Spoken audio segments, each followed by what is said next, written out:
Well, sanibonani, igama lami ngu-Asanda.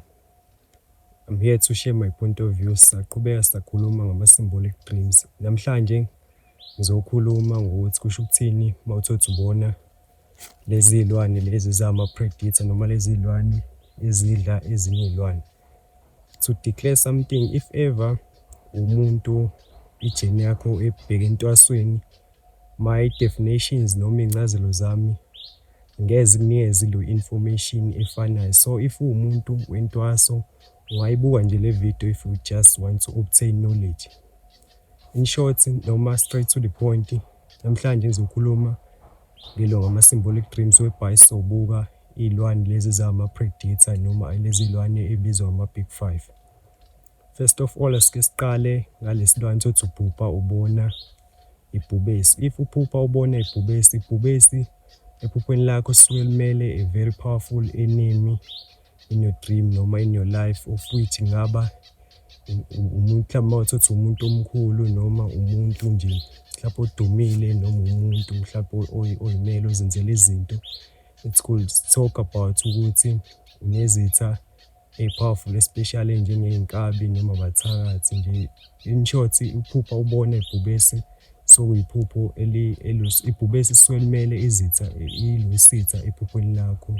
And then sidlule sekule situation whereby uthi uphupha ubona ingwe noma leopard noma ingwe ephuphweni lakho, it refers to a very fast enemy in your life or lapho ephuphweni lakho. Nje mawubona ingwe ephuphweni lakho, it refers to a very fast enemy. So if mhlawumbe uthi unama-gadgets abiza noma nezinto mhlawumbe njengey'moto nani, kubalulekile ukuthi izinto zakho wenze sure ukuthi uy'gcina y'phephile cause leso sithi esisuke sikulandela kusuke kuyisithi esifast futhi esi-powerful kakhulu esinga-destroy-a impilo yakho. And then if ever uthi uphupha lesilwane esibizwa nge-wolf noma inja le yasendle, that refers to a criminal noma nje it refers to ilobugebengu noma igebengu ezikulandelayo. And then sothi kunale situation sothi uzophupha ubona ihayini noma ijakalase.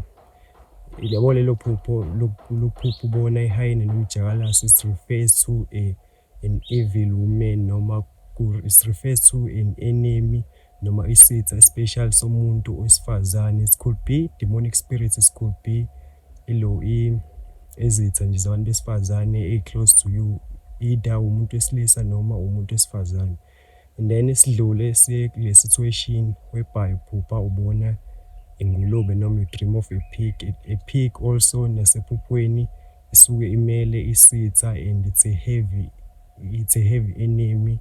As nasebhayibhelini nazi ukuthi lo ingulube ayibekiwe kahle, it is not described as isilwane esihle. Ingakho ukuthi nabantu abakholelwa emthini ukuthi banalento ukuthi ingulube angidli nani. Ingulube nasemaphuphweni if uzoyiphupha iyisitha nakhona. Sometimes it could be ngeza le ndlela ukuthi iyechitho nani. But here we are talking about symbolic dreams. Angiyi into details as to ukuthi mawuphupha ingulube usho ukuthini. I'm talking about symbolic dreams ukuthi mabu ibone lo object noma leso silwane usho ukuthini. And then sidlule sekule situation whereby uphupha ubona ikati ephuphweni, it refers to a thief noma it refers to isigebengu. So if unezinto ey'balulekile noma nezinto nje ey'theni empilweni yakho, kahle kahle leli phupho zama ukutshela vikela iy'nto zakho kunezitha ezikulandelayo especially ezigebengu.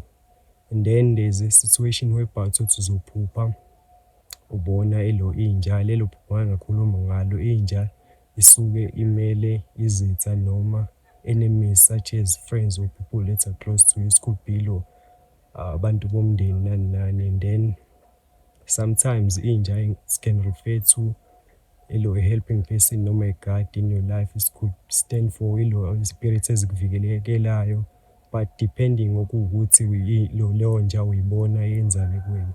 Sometimes if ikuluma, it refers to a very harmful enemy, and sometimes kuyisitha esi-close nawe as inja sazi ukuthi iy'phethi esifuyayo ukuthi sivikele. But if usuyiphupha it's attack-a, attack ephuphweni lakho akukho right. Igama lami ngu-Asanda. I was here to share my point of view. These are symbolic dreams. Thank you for watching my video. Until the next one, take it easy.